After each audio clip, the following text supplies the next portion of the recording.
எல்லாருக்கும் வணக்கம் and welcome back to my YouTube channel. This is ஃப்ளோமி ஹியர்.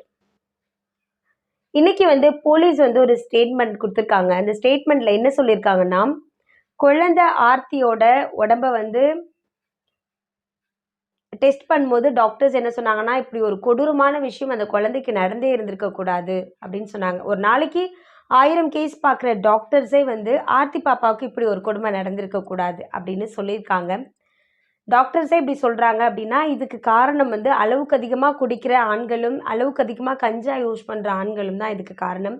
போலீஸான நாங்கள் மட்டுமே நினச்சோம் அப்படின்னு சொன்னால் இது எல்லாத்தையும் சரி பண்ண முடியாது. பொதுமக்களாகிய நீங்களும் எங்களுக்கு கொஞ்சம் கோஆப்ரேட் பண்ணிங்கன்னா தான் இதுலேருந்து சரி பண்ண முடியும். இந்த ப்ராப்ளம்ஸை சரி பண்ண முடியும். உங்கள் பக்கத்தில் யாராவது ரொம்ப அதிகமாக குடிக்கிறாங்க, கஞ்சா கன்சியூம் பண்ணுறாங்கன்னு தெரிஞ்சதுன்னா தயவு செஞ்சு ப்ளீஸ் நீங்கள் போலீஸ் ஸ்டேஷனில் இன்ஃபார்ம் பண்ணுங்கள். நீங்கள் அப்படி பண்ணுறீங்கன்னு சொன்னால் ஏதோ ஒரு குழந்தையோ ஏதோ ஒரு அசம்பாவிதமோ நடக்காமல் தடுக்கலாம் அப்படின்ற மாதிரி போலீஸ் சொல்லியிருக்காங்க.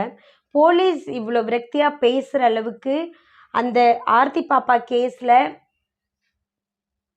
கைதாக இருக்கிற கருணாஸும் விவேகானந்தரும் எப்படிப்பட்டவர்னு கேட்டிங்கன்னா, விவேகானந்தர் திருமணமானவர், ஆனால் மனைவியையும் குழந்தையும் விட்டுட்டு தனியாக ஆர்த்தி பாப்பா வீட்டுக்கு பின்னாடி குடியிருக்கிறாரு 3வது மாடியில். அவரும் கஞ்சா பழக்கத்துக்கும் போதை பழக்கங்களுக்கும் அடிமையான ஒரு கேவலமான நாய். அந்த நாய் கூட கருணாஸ் அப்படின்ற பெயிண்டிங் வேலை பார்க்குற இந்த நாயும் சேர்ந்துருக்கு. இந்த 2 நாயோட வேலையுமே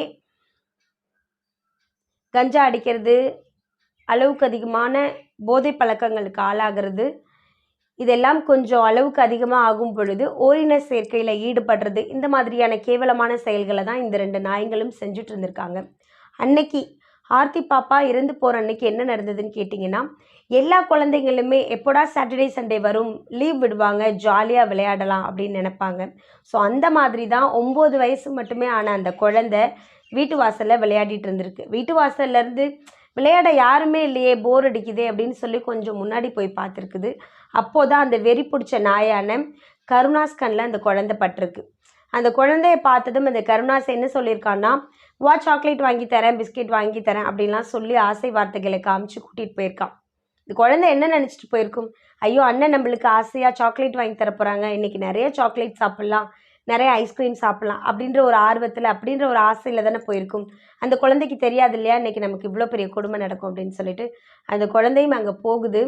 எங்கே போகுதுன்னு கேட்டிங்கன்னா, ஆர்த்தி பாப்பாவோட வீட்டுக்கு பின்னாடி வீட்டில் இருந்த மாடி வீட்டில் விவேகானந்தர் வீட்டில் தான் அந்த குழந்தைய கூட்டிகிட்டு போகிறாங்க.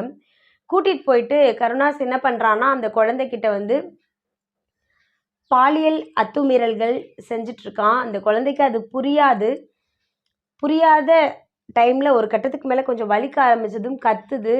அந்த நேரத்தில் பார்த்து விவேகானந்தர் வரான். அந்த குழந்தையோட எண்ணம் என்னவா இருக்கும், ஒரு தாத்தா வராரு, நம்மளை காப்பாற்றிடுவார், அட்லீஸ்ட் நம்மளை இங்கேருந்து தப்பிக்க விட்டுருவாங்க, இந்த தாத்தா அவனை அடிப்பார், நம்ம வீட்டுக்கு ஓடிடலாம், இப்படி அந்த குழந்தை யோசிச்சிருக்கும். ஆனால் அங்கே நடந்தது என்னென்னா, அந்த குழந்தைய அந்த விவேகானந்தரும் கருணாஸும் சேர்ந்து, நீ முதல்ல பாலியல் அத்துமீறல் பண்ணுறியா இல்லை நான் முதல்ல செய்கிறேனான்னு 2 பேரும் சண்டை மாட்டிக்கிறாங்க.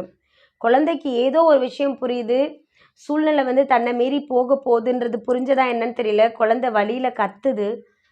இவங்க 2 பேரும் என்ன யோசிக்கிறாங்கன்னா, குழந்தை கத்த ஆரம்பிக்குது, கண்டிப்பாக நம்மளை மாட்டி விட்டுரும். அதனால் குழந்தையோட வாயை பொத்தி ஏதேதோ சில வேலைகள் செஞ்சுருக்காங்க. குழந்தையோட கதறல் சத்தம் வெளியே கேட்கக்கூடாதுன்னு அந்த குழந்தைய அடிச்சிருக்காங்க மாற்றி மாற்றி. குழந்தை இறந்து போகுது. அதன் பிறகு அந்த குழந்தையோட காலை கட்டி கையை கட்டி பிளாஸ்டிக் பேப்பரால் சுற்றி வேஷ்டியால் சுற்றி ஒரு சாக்கு பையில் போட்டு கட்டி ஒரு ஆற்றுல தூக்கி விட்டு எறிஞ்சிட்றானுங்க. எப்பயுமே வீட்டை விட்டு வெளியே விளையாட போனால் அந்த குழந்தை கரெக்ட் டைமுக்கு வீட்டுக்கு வந்துடும். அம்மா திட்டுவாங்க, அப்பா திட்டுவாங்கன்னு வீட்டுக்கு வந்துடுமே, குழந்தைய இன்னும் காணோமேன்னு அவங்க அம்மாவும் அப்பாவும் கொஞ்சமாக பதட்டம் அடைகிறாங்க. கொஞ்ச நேரம் வெயிட் பண்ணி பார்ப்போன்னு வெயிட் பண்ணி பார்க்குறாங்க, குழந்தை வரல. இதுக்கு மேலே வெயிட் பண்ணக்கூடாதுன்னு முத்தியால்பேட்டை போலீஸ் ஸ்டேஷனில் போயிட்டு சொல்கிறாங்க. போலீஸ் என்ன பண்ணுறாங்கன்னா, குழந்தையாச்சே அப்படின்னு சொல்லிட்டு தேட ஆரம்பிக்கிறாங்க. அங்கே இருக்கிற எல்லா சிசிடிவி ஃபுட்டேஜையும் செக் பண்ணுறாங்க, எல்லா வீடுகளையும் செக் பண்ணுறாங்க, எல்லா வீட்லேயும் இருக்கிற சிண்டெக்ஸ், சாக்கடை, செப்டி டேங்க்னு எல்லா இடத்துலையும் போய்ட்டு குழந்தைய தேடிக்கிட்டே இருக்கிறாங்க. கிடைக்கவே இல்லை. குழந்தைய கொன்று தூக்கி போட்ட அந்த 2 வெறி பிடிச்ச நாய்களும் பொதுமக்கள் மாதிரி போலீஸ் என்ன பண்ணுறாங்கன்னு தெரிஞ்சுக்கிறதுக்காக போலீஸோட முதுகுக்கு பின்னாலேயும் பொதுமக்களோட முதுகுக்கு பின்னாலேயும் நின்று வேடிக்கை தான் பார்த்துட்டு இருந்திருக்கானுங்க. ஃபைனலாக அந்த ஏரியாவில் இருக்கிற கஞ்சா குடிக்கிற பசங்களையா கொண்டுட்டு போய் விசாரிக்கும் பொழுது இவனுங்க 2 பேரும் ஆமாம் நாங்கள் தான் குழந்தைய கொன்னோம் அப்படின்ற மாதிரி விஷயத்தை ஒத்துக்கொள்ள செய்கிறானுங்க. என்ன சொல்கிறானுங்கன்னா, நாங்கள் 2 பேரும் குழந்தைக்கிட்ட அத்துமீறிட்டு இருந்தோம், இப்போ குழந்தை வலி தாங்க முடியாமல் கத்துனுச்சு, எங்கே மாட்டிக்குவோமோன்ற பயத்தில் நாங்கள் குழந்தைய அடிச்சே கொன்று சாக்கடையில் கட்டி தூக்கி போட்டுட்டோம் அப்படின்னு ஒத்துக்கவும் செய்கிறாங்க. அவங்கள போலீஸ் அரெஸ்ட் பண்ணதும் அந்த கருணாஸ் அப்படின்றவன் பிளேடை எடுத்து உடம்பு ஃபுல்லாக தாறுமாறாக கிழிச்சுக்கிறான். ஆனால் அவனுக்கு வலிக்கவே இல்லை. சும்மா நம்ம தெரியாமல் கிழிச்சிக்கிட்டாலே ஐயோ வலிக்குதுன்னு ரொம்ப துடிப்போம் இல்லையா, அவனுக்கு வலிக்கவே இல்லை. அவனை வந்து டெஸ்ட் பண்ண டாக்டர்ஸ் என்ன சொல்கிறாங்கன்னா, இவன் அளவுக்கு அதிகமாக வந்து கஞ்சா உடம்புல எடுத்துகிட்டு இருக்கான் அப்படின்ற மாதிரி சொல்கிறாங்க. இப்படிப்பட்ட விஷயங்கள் நடந்ததுமே அந்த ஏரியாவில் இருக்கிற சின்ன குழந்தைகள் எல்லாம் என்ன பண்ணுறாங்கன்னா, நாங்கள் இனிமேல் ஸ்கூலுக்கே போக மாட்டோம் அப்படின்னு பயப்படுறாங்க. சில குழந்தைகளுக்கு வந்து ஃபீவரே வர ஆரம்பிச்சிடுது. ஸ்கூலில் இருக்கிற டீச்சர்ஸ்லாம் என்ன சொல்கிறாங்கன்னா, அந்த பொண்ணு ரொம்ப குறும்புத்தனமான ரொம்ப ஜாலியான இருக்கிற சின்ன குழந்தை, அதை போய் இப்படி சிதைச்சிட்டாங்களேன்னு டீச்சர்ஸ் எல்லாமே சொல்கிறாங்க. ஏரியாவில் இருக்கிற பொதுமக்கள் எல்லாமே என்ன சொல்கிறாங்கன்னா, இவனுங்களுக்கு பாதுகாப்பு கொடுத்து போலீஸ் ஸ்டேஷனில் வைக்கிறதுக்கு பதிலாக எங்கள்கிட்டயே கொடுத்துருங்க, நாங்களே இவனுங்களை கொன்று போட்டுடுறோம், குழந்தைய ஈவு இரக்கம் இல்லாமல் கொன்னவனுக்கு போலீஸான நீங்கள் ஏன் இரக்கம் காட்டுறீங்கன்னு மக்கள் வந்து போலீஸ் மேலேயும் தன்னோட ஆத்திரத்தை வந்து கொட்ட ஆரம்பிக்கிறாங்க.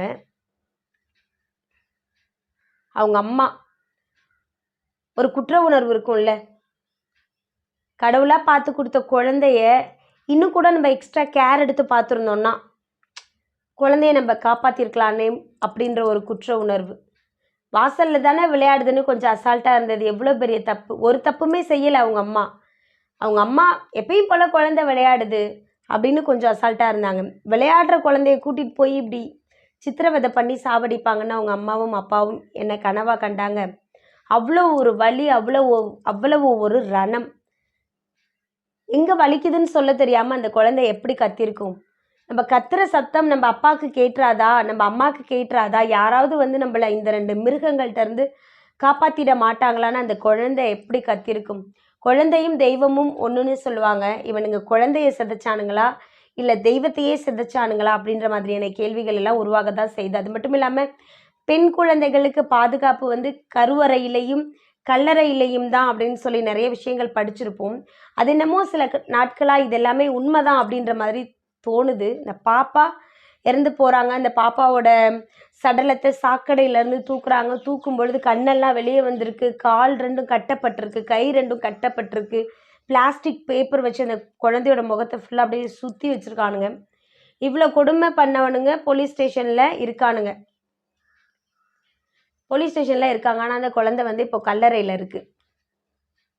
அது மட்டும் இல்லாமல் போலீஸ் ஸ்டேஷனில் இருக்கிற கருணாஸும் விவேகானந்தரும் என்ன பண்ணுறாங்கன்னா, நம்ம தற்கொலை முயற்சி பண்ணோம்னா நம்மளுக்கு கவுன்சிலிங் கொடுக்குறோம் இல்லை வேறு ஏதாவது மெடிக்கல் ட்ரீட்மெண்ட் கொடுக்குறோன்ற காரணத்தில் நம்மளை வெளியே விட்டுருவாங்க அப்படின்னு நினச்சாங்களா என்னன்னு தெரியல. போலீஸ் ஸ்டேஷனில் காவல்துறையின் கட்டுப்பாட்டுக்கு கீழே இருக்கிற விவேகானந்தர் என்ன பண்ணிட்டு இருக்காருன்னா, தற்கொலை முயற்சி செஞ்சுருக்காரு. தற்கொலை முயற்சினா தன்னோட மூக்கை ஒரு 10 நிமிஷத்துக்கு மேலே பொத்திட்டு இருக்கிறது, அப்புறம் தன்னோட ஷர்ட்டை கழட்டி கழுத்தை போட்டு இறுக்கமாக டைட் பண்ணி இழுக்கிறது, அப்புறம் தன்னோட உடம்பை போயிட்டு செவுத்துல மோதிக்கிறது, இந்த மாதிரியான விஷயங்கள் எல்லாம் அந்த ஆள் பண்ணி தற்கொலை முயற்சி செய்ய ஆரம்பிச்சிருக்காரு. ஆனால் போலீஸ் அதெல்லாம் பார்த்து ஆரம்பத்திலே தடுத்து நிறுத்திட்டாங்க.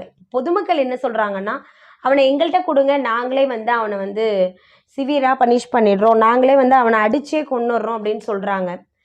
பொதுமக்கள்கிட்டையாவது அவனை கொடுக்கலாம். இந்த மாதிரியான ஆட்களுக்கு கண்டிப்பாக வந்து தண்டனைகள் வந்து கொடுமையாக்கப்படணும், தண்டனைகள் கடுமையாக்கப்படணும். அது மட்டும் இல்லாமல் தண்டனைகள் மக்கள் முன்னிலையில் கொடுக்கப்படணும், மக்களால் கூட கொடுக்கப்படலாம், அது கூட தப்பு கிடையாது அப்படின்றது தான் என்னோட கருத்து. வீட்டில் இருக்கிற பெண் குழந்தைகளை பத்திரமா பார்த்துக்கோங்க. குழந்தைங்களை விளையாட அனுப்புறதன் மூலமாக என்ன ஆகும்னு கேட்டிங்கன்னா, குழந்தைங்களோட கான்ஃபிடென்ஸ் லெவல் அதிகமாகும், அவங்களோட பிரெயின் ரொம்ப ஆக்டிவாக இருக்கும், அவங்களோட ஃபிசிக்கல் ஃபிட்னஸ் எல்லாமே ரொம்ப ப்ராப்பராக இருக்கும். குழந்தைங்க எப்பயுமே ரொம்ப எனர்ஜெட்டிக்காக இருப்பாங்க. அதன் காரணமாக தான் பம்பரம் விளையாடுறது, கோலி விளையாடுறது, பல்லாங்குழி விளையாடுறது அப்படின்னு இதெல்லாம் விளையாடணும்னு சொல்லுவாங்க. அது மட்டும் இல்லாமல் ஒவ்வொரு விளையாட்டுக்களுமே ஒவ்வொரு விஷயங்களை வந்து குழந்தைங்களுக்கு கற்றுக் கொடுக்குது. முக்கியமாக பம்பரம் விளையாடுறது அப்படின்னா அது ரொம்ப கவனமாக சுற்றி தூக்கி எறியறதன் மூலமாக குழந்தைகளோட அந்த கோலை மட்டுமே நோக்கிற தன்னோட குறிக்கோளை மட்டுமே பார்க்குற சில விஷயங்களை வந்து குழந்தைங்க கற்றுக்குவாங்க. இந்த மாதிரியான காரணங்களுக்காக தான் குழந்தைங்கள விளையாட சொல்கிறாங்க. ஆனால் இப்போ இருக்கிற காலகட்டத்தில் குழந்தைங்கள வெளியே விளையாட அனுப்பலாமா, அனுப்புனா குழந்தைங்க உயிரோட வீட்டுக்கு வருவாங்களா அப்படின்றது ஒரு கேள்விக்குறியாக இருக்குது. அது கூடவே சேர்த்து வீட்டில் விளையாடிட்டு சில குழந்தைங்க இருப்பாங்க. எப்போ பார்த்தாலும் ஃபோன் பார்த்துட்டே இருப்பாங்க. நம்ம இந்த குழந்தைங்கள என்ன சொல்லி திட்டுவோன்னா, எப்போ பார்த்தாலும் ஃபோன் பார்த்துட்டே இருக்க, கண்ணு போக போகுது, உனக்கு அறிவே இல்லைன்னு திட்டுவோம். இல்லைன்னா டிவியே பார்த்துட்டு இருக்க குழந்தைங்கள என்ன சொல்லுவோன்னா, எப்போ பார்த்தாலும் டிவி முன்னாடி தான் உட்காந்துட்டு இருக்க, உனக்கு கண்ணு போக போகுது, உனக்கு கொஞ்சம் கூட உன்னோட பிரெயின் உன்னோட பாடி எல்லாமே வந்து ஆக்டிவ் இல்லாமல் இருக்குது, ஸோ வெளியே போய் கொஞ்சம் நேரம் விளையாடு அப்படின்னு சொல்லுவோம். ஆனால் ஆர்த்தி பாப்பாவோட மரணத்துக்கு அப்புறம் எல்லா பேரண்ட்ஸுமே குழந்தைங்கள வந்து வீட்டுக்குள்ளே வச்சு தான் வளர்க்க ஆசைப்படுவாங்க அப்படின்னு நான் நினைக்கிறேன். முக்கியமாக பெண் குழந்தைங்கள வச்சுருக்கீங்கன்னா நீங்கள் ஃப்ரெண்ட்லியாக டெய்லியும் குழந்தைங்கள்ட்ட பேசுங்க. ஸ்கூலில் ஏதாவது நடக்குதா, இல்லை வர வழியில் ஏதாவது நடக்குதா, யாராவது உங்களை ஏதாவது பண்ணுறாங்களா, ஏதாவது பண்ணால் எங்ககிட்ட வந்து தைரியமாக சொல்லு, அம்மா இருக்கேன், அப்பா இருக்கேன், அக்கா இருக்கேன், நான் பார்த்துக்கிறேன் அப்படின்னு குழந்தைங்களுக்கு ஹோப் கொடுங்க. குழந்தைங்கள வந்து இந்த சூழ்நிலைகளை குழந்தைங்க கடந்து போகிறதுக்கு பேரண்ட்ஸாக இருக்கிற நம்ம ஹெல்ப் பண்ணணும் அப்படின்றது என்னோட கருத்து. Thank you and two subscribe my channel.